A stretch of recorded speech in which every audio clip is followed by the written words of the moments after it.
Hi everyone, welcome back to Good or Good Enough. I finally saw Novocaine, and here's my little review. So, what happened in Novocaine? The plot is, when the girl of his dreams is kidnapped, a man incapable of feeling physical pain turns his rare condition into an unexpected advantage, and they fight to rescue her. Novocaine is a nickname of Jack Quaid's character, Nathan Kane. The girl's name is Sherry, and this film is quite fun. It does know it's a film.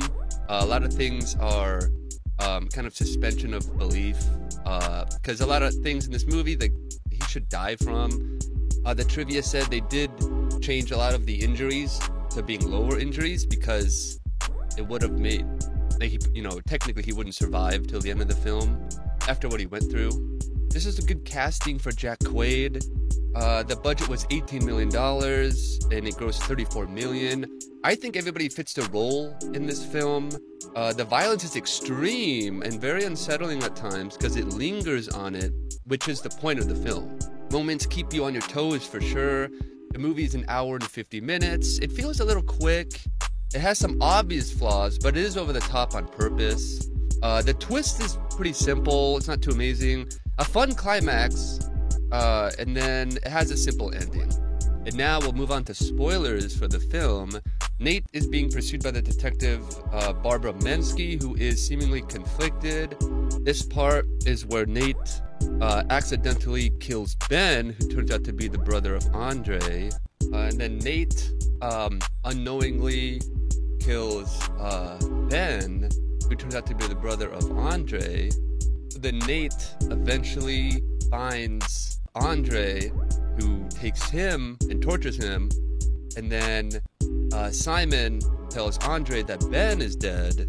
So, and then afterwards, Nathan kills Andre, and then Andre is about to kill Nate when Roscoe, played by Jacob Batalon, he hits him, he shows up, saves him, and then I think they both eventually kill Andre, and then they're about to leave. Andre isn't dead, hits Nate, and they fight again, and then this is so funny, he takes a knife, goes right into his hand, and yeah, he try to kill, they fight, and then Roscoe sprays him with bear spray, or bear mace, and another booby trap hits Roscoe, knocks him out. And this is a good kill though, he shoves the knife in, or the arrow through his head, and hits it through him. That's so brutal. Anyway, so they kill Andre, and then it's later revealed, I don't know if that's a twist, it's revealed that she is his sister, and that, the whole robbery was set up. And then yeah, so Nate did find the hideout that they're all at, he goes to try and save Sherry, and these two get in a fight, and Simon fights Nate pretty brutally, and then he puts him under a car wheel that wants to crush him, but ends up not. And then they both fight each other, brother and sister, until Simon gets shot. Simon is shot by the police, the detectives, and they come in and they save Sherry and Nate, and then they remove all that, take the wheel off of his head, and then it turns out that Simon isn't shot, so he kills him and hits Detective Mensky, and then Simon unknowingly takes the ambulance with Nate in the back and tries to flee the scene. So then Sherry wants to go and save Nate, so she takes the cop car with Detective Mensky and Roscoe and heads toward where Simon is driving the ambulance with Nate in the back. And then Nate tries to figure out a way to stop Simon, so he decides to use a defibrillator on Simon. Oh, this is cool too. He breaks his thumb to get out of it. So then he takes a defibrillator and uses it to, attack Simon, which causes them to crash and flip the ambulance over. Nice slow motion shot. So so Nate and Simon both survive, and then it ends in a big fight between both of them. Pretty brutal fight.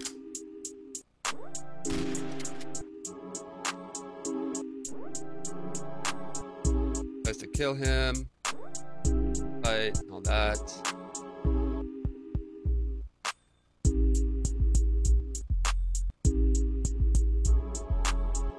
yeah, it's pretty kind of long fight. Nate definitely loses it. Yeah, so Simon gets the upper hand, and then he snaps Nate's arm really violently. Very pretty gruesome and brutal.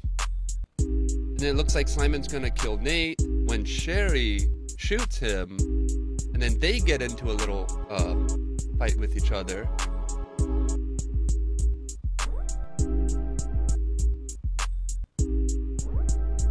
They go back and forth for a bit.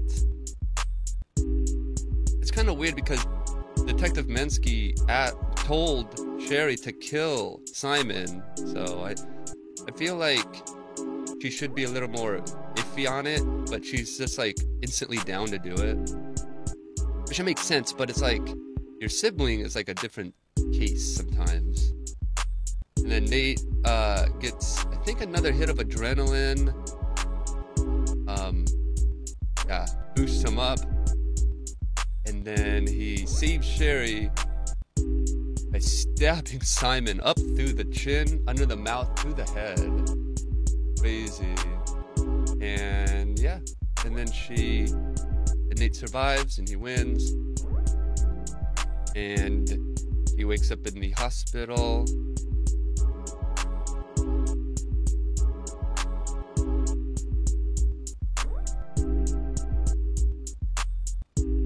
So Nate wakes up at the hospital finally with Roscoe sitting next to him. And it turns out Mensky kind of helps Nate have no criminal charges from this because he technically did a good thing and saved Mensky. So then now it looks like they're at like a date. It's pretty hilarious. And then it's revealed that they're in a jail, whatever, for a conjugal visit. Pretty funny. And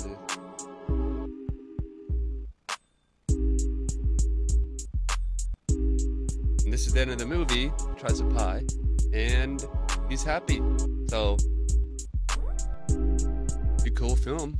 Now we're getting to some of my favorite moments for the film. I like the, I think there's a second date when they're at the bar and Nate runs into an old friend who I think gave him the name of Novocaine. But it turns out that Nate used to be bullied by them and they used to beat him up a lot. And it's pretty sad. I do like that they do that in the film because you end up kind of caring about Nate. So they talk for a little bit more and then Nate decides to go somewhere.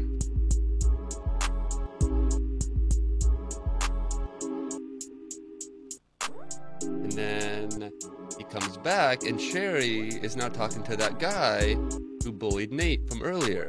And it looks like she's mean, but so she has them do a shot together of Nate's favorite drink, which is a spicy drink, that ghost pepper sauce, because Nate can't feel it. So that guy gets pranked by Sherry, and then you know, it's kind of nice because you go, oh wow, Sherry's pretty cool. So she basically pranks him for Nate. Pretty cool. I like that moment. And then the scene is the tattoo parlor scene. So another cool scene is at 54 minutes. The tattoo parlor scene. Pretty intense, very entertaining. He goes to this place, basically trying to get somebody to say a name. And he gives a kind of a funny story to get this guy to say the name because it's pronounced funny. And this guy's not buying it. He's kind of, he kind of knows something's going on. Like that. And then that guy wants him to say it, and Nate doesn't know the name. So, pretty cool. And then he knows something's up, so he's gonna kill him now. And then they get in a big fight. And this is a pretty intense fight. I mean, it's very entertaining. so brutal. It's really cool because it's so new. Like, not many people get stabbed under the arm like that. And yeah, they go back and forth, slow motion throw into the glass. And then Nate gets the idea that he could use his no feeling of pain to his advantage. So he punches the glass, which lodges into his hand. And then he punches the guy in the face, stabbing him with the shards of glass, as well as leaving some behind, stuck in his face, like this. Ooh, right in the face. Pretty awesome. And then he does, it's so, the humor is so funny because he's literally like, he's just sitting on top of him the whole time. And then, yeah, it's injures him with the tattoo needle. And then he's sitting on him the whole time. He's talking on the phone. Pretty funny. He's just sitting on him. So I like that scene. Another funny scene is when he goes to the house and it's been booby-trapped. Nate finds a house that he goes to, which is supposedly Andre's house or something.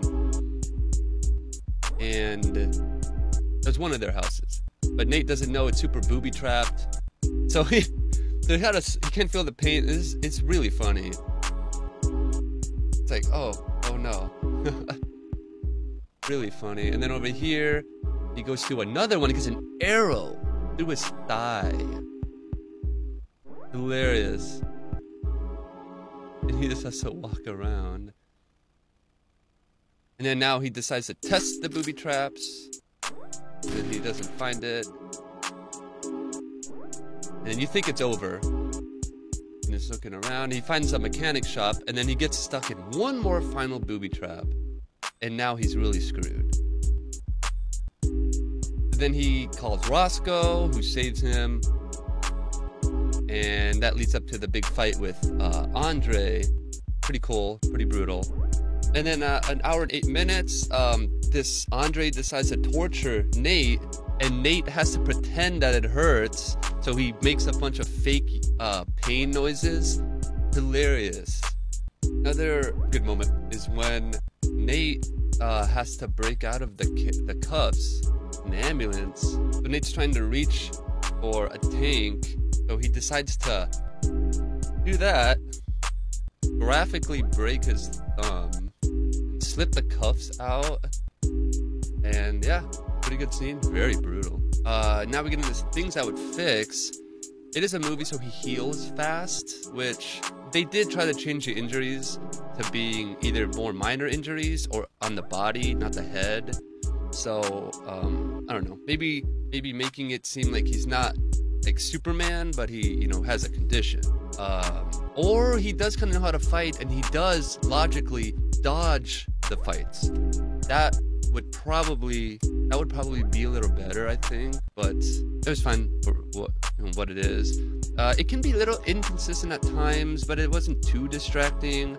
A lot of things you'd be like, whoa, how did he survive that? And then you go, oh, well, it's a movie. And it has a simple, straightforward plot. It's basically just, no pun intended, a vehicle for the character to basically, rescue the girl and get injured along the way. Next is if you should see it in the theater or stream it online. I think that, you can see it for the experience, but I don't think this is totally a theater film in a way. It's more like a highly produced film for Netflix. Yeah, it's just a simple plot. I think this movie is worth being streamed rather than seeing in the theaters, because it's kind of simple, which is nice. It's not, for once, it's not too complex. But I think it's a little too simple, and they could have maybe put a second twist on it, like maybe Nate is behind all of it.